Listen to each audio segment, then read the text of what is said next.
শুনো, তুমি তো ঘুমাই গেছো অনেকক্ষণ ধরে ডাকছি, কোনো কথা হচ্ছে না। কিছুক্ষণ পর থেকে উঠে শোনো, আজকে আমি যেভাবে চাইবো সেভাবেই হবে, ঠিক আছে? অনেক তোমার বাড়ি এখানে কি আমার মায়ের জায়গায় মায়ের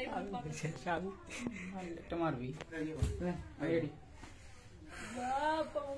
বাবা মায়ের খাবো না। আমি তখন ক্যামেরা মুভ করবো, আপনি এখান থেকে গেলে সত্যি সত্যি লাগে মারতে গেলে এই সত্যি সত্যি লাগে। এই রেডি রেডি আমার সামনে রেডি এই ভালো ইচ্ছা আমার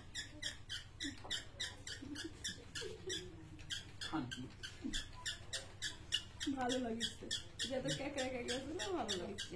শীতের পানামাতে এই সালাম ভাই পা গায়ের উপরে পা দে এই ভেন আরে কি লরম সামনে খা মাধবের মতো বাচ্চাদের সব কত তুমি আইডি করে লাও তো। আমরা লিখব দিতে পারবো নি দেখুন তাহলে এই ড্রেস হবে না তুই আমি তাতে এরপরে বুনিকে বাড়ির জমা আমি করব অত ঝামেলা হবে না।